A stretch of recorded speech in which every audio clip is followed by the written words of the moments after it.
Tarde passada, no centro de Coronel Fabriciano, foi preso o Wenderson Nunes, de 31 anos. Segundo informações apuradas pela Itatiaia, policiais militares foram acionados por populares, pois havia um indivíduo que estaria mantendo 3 mulheres como reféns dentro de uma loja de acessórios para telefone celular. Os policiais foram até o local e depararam com as portas da loja fechadas. Porém, os PMs viram os funcionários uniformizadas tentando sair em nossa direção e chorando e gritando, mas o autor que invadiu o local não deixava as vítimas saírem. Os policiais militares conseguiram abrir a porta e o indivíduo veio em direção aos PMs, mesmo dando ordem de parada, continuou os passos, porém ele acabou sendo imobilizado e algemado. De acordo com as funcionárias, o indivíduo entrou no local alterado, dizendo que teria alguém atrás dele para matá-lo. Ele passou para o balcão, quando as mulheres tentaram sair, ele segurou as vítimas, fechando a porta, dizendo que ninguém sairia do estabelecimento. De acordo ainda com a PM, o Wenderson saiu do presídio Coronel Fabriciano na saída temporária e estava cumprindo pena por crime de porte ilegal de arma de fogo. O indivíduo que possui diversas passagens pela polícia, o Wenderson foi revistado e dentro da cueca localizado um pequeno tablete de maconha. O Wenderson foi encaminhado ao plantão da Polícia Civil de Ipatinga. O golpe do advogado fez mais uma vítima em Ipatinga. Moradora do bairro Ideal em Ipatinga, uma idosa de 63 anos, recebeu uma ligação telefônica, recebeu uma mensagem via WhatsApp de uma pessoa se passando pelo advogado da vítima, que encontra-se com uma causa na justiça para receber a pensão do esposo dela que morreu. O tal suposto advogado informou que a idosa iria receber um valor de R$ 69.540 do INSS. Porém, para que recebesse a quantia, o indivíduo orientou a vítima como que ele iria fazer, instruindo passo a passo via celular. Acabou transferindo 3 valores da conta bancária dela para o golpista. Uma transferência no valor de R$ 400, a segunda no valor de R$ 900 e a terceira no valor de R$ 100.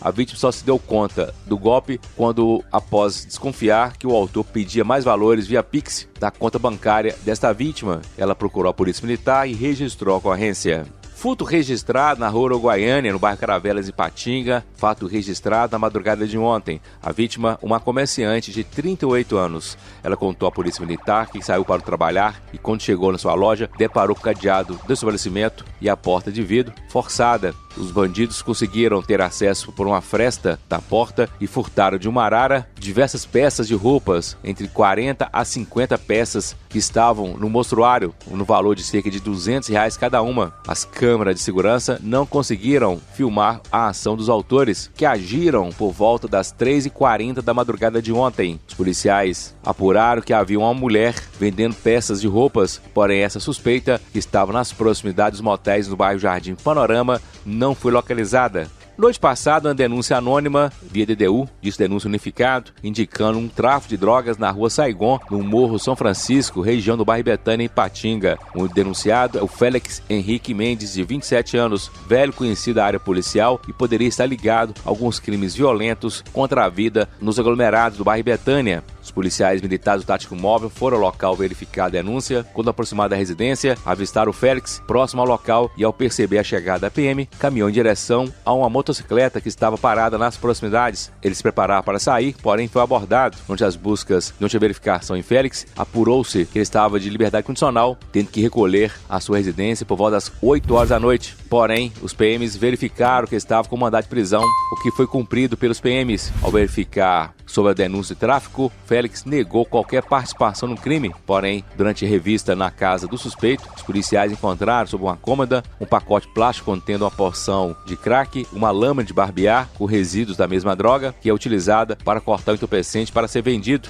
Além de saquinhos plásticos usados para embalar entorpecentes, R$ 64 foram apreendidos. Ele não quis falar sobre o fato e foi encaminhado ao plantão da Polícia Civil de Ipatinga. Policiais militares foram acionados na madrugada de hoje na rua Caiapós, região do bairro Jardim Panorama, em Ipatinga. De acordo com informações de um homem de 40 anos, durante a madrugada, o alarme da Igreja Congregação Cristã do Brasil foi acionado. Os policiais militares estiveram no local onde havia um funcionário da empresa de segurança eletrônica. Por meio de câmera de segurança, apurou-se que havia um indivíduo que acessou a parte interna da igreja, furtando alguns cabos de energia elétrica. Ao ser avistado, ele correu para os fundos. Foi feita uma busca no local, contudo, o invasor não foi localizado no primeiro momento. Passado algum tempo, os autores identificados como Wellington Imaculado, de 45, Ricardo Procópio Corrêa, de 42, foi visto saindo dos fundos. Eles acabaram sendo abordados quando tentavam se esconder entre as máquinas imóveis nos fundos da igreja. Eles estavam cortando mais cabos elétricos no local antes da chegada da PM. Eles foram presos e encaminhados ao plantão da Polícia Civil de Ipatinga.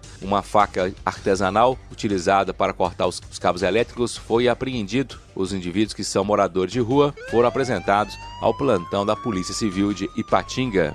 Um assalto a um posto de combustíveis registrado no início da madrugada de hoje, na Avenida Magalhães Pinto, no bairro Santo Eloy, em Coronel Fabriciano. O frentista, de 55 anos, estava trabalhando no local quando foi abordado por um homem de cor branca, usando boné preto com aba marrom, camisa preta, bermuda jeans e armados com facão. Anunciou o assalto, mandou que a vítima entregasse todo o dinheiro do caixa, cerca de R$ 170 roubados. O assaltante fugiu pela rua Paquetá, sentido ao centro da cidade. Os policiais tiveram acesso às imagens das câmeras de segurança, porém o autor não foi localizado até o momento. Uma tentativa de assalto registrada noite passada na rua Rio de Janeiro, no bairro Amaro Lanari, em Coronel Fabriciano. Um entregador de 28 anos contou à polícia militar que estava realizando entregas no local. Quando esteve no condomínio, foi atacado por indivíduos que estavam num Chevrolet Monza de cor vermelha. O condutor, ao perceber que a vítima estava saindo do condomínio, atravessou o veículo na pista com o objetivo de fechar a passagem do motociclista. O indivíduo estava com a camisa sobre o rosto, aparecendo apenas os olhos, e anunciou o assalto. O entregador, ao perceber que seria assaltado, conseguiu fugir dos autores pelas ruas do bairro, e após despistar os bandidos que estavam no Monza, eles fugiram sentido ao bairro Mangueiras. Policiais tiveram acesso à placa desse veículo, porém até o momento os bandidos não foram encontrados pela polícia.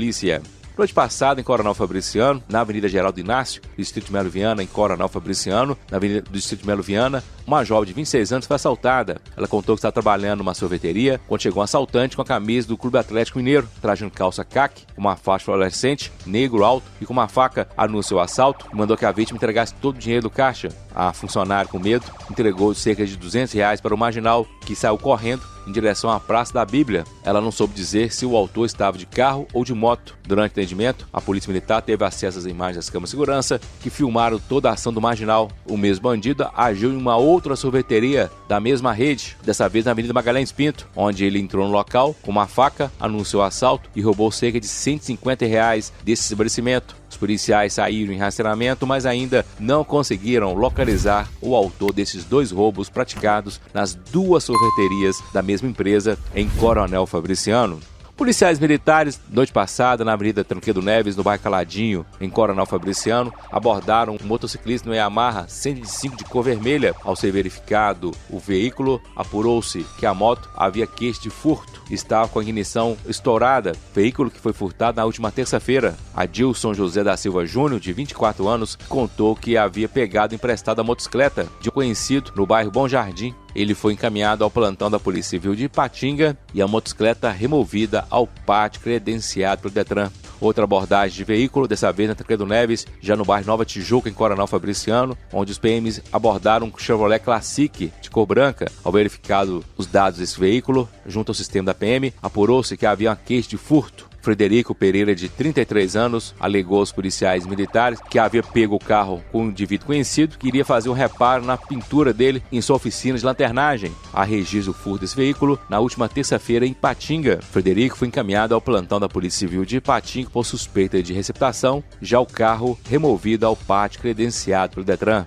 Uma operação descadeada no fim da tarde passada na Avenida Pinheiro, entre os bairros Recanto Verde e Limoeiro, e o Distrito Industrial de Timóteo. Os policiais estavam monitorando indivíduos na praça do bairro Limoeiro que estariam traficando. Após o serviço de inteligência monitorar os indivíduos, que seriam um adolescente de 12 anos, outro de 16 e ainda o Glauber Vinícius, de 19 anos, eles notaram que havia um indivíduo numa moto de cor azul que ia até a invasão da rua Massaranduba e depois retornava. Quando os PMs resolveram abordar os suspeitos, Glauber foi parado e ao lado dele um cigarro de maconha e uma porção também da mesma droga, já com um adolescente, enquanto a quantia de R$ 1.494. Os telefones dos suspeitos foram apreendidos e a motocicleta removida ao pátio credenciado do Detran. Os adolescentes, por suspeita de tráfico, foram apreendidos. Já Glauber, além de tráfico de drogas, também por suspeita de corrupção de menores. Os envolvidos foram encaminhados ao plantão da Polícia Civil de Ipatinga, ficando à disposição da Polícia Civil. Foi condenado a mais de 34 anos de prisão o Ramon Campideles Corrêa, de 29 anos, um indivíduo considerado como mandante do homicídio do chapeiro Juan Carvalho Melo, de 28 anos, crime praticado no dia 23 de novembro de 2021, na rua Crisântemo, no bairro Esperança, em Patinga. Além de Juan, foi baleado no pé um jovem de 26 anos que acabou escapando da morte. No julgamento, que foi presidido pelo juiz Felipe Ciolin Lírio, da Vara de Execuções Criminais, e o Tribunal do Júri da Comarca de Ipatinga, Ramon foi defendido pelo advogado Tiago Xavier e a acusação foi realizada pelo promotor Jonas Júnior Linhares Costa Monteiro. No processo, há outros 2 réus que teriam sido os executores desse homicídio. No final dos trabalhos, o Conselho de Sentença considerou Ramon Capideles culpado. Foi sentenciado a pena de 34 anos, 8 meses e 40 dias de prisão pelo homicídio, associação criminosa armada e concurso de crimes. Além desse crime contra a vida de Juan, Ramon Capideles também foi sentenciado a 8 meses de condenação por lesão corporal contra o jovem de 26 anos. Inicialmente, esse crime havia sido qualificado como tentativa de homicídio, mas durante o julgamento, a defesa conseguiu que esse crime fosse desclassificado para lesão corporal e Ramon pegou a pena de 8 meses de detenção por esse crime de lesão corporal. Ramon Capideles, que já havia sido julgado e absolvido ou impronunciado em outros crimes de homicídio, foi encaminhado ao sistema prisional, deve retornar para um presídio em Ribeirão das Neves, na região metropolitana de Belo Horizonte, onde ele estava cumprindo pena. Ramon Capideles havia fugido do Brasil e foi localizado nos Estados Unidos no ano passado, quando foi deportado para o Brasil a fim de responder pelos crimes que lhe são atribuídos aqui no Vale do Aço. Repórter Wellington Fred. Itatiaia Patrulha.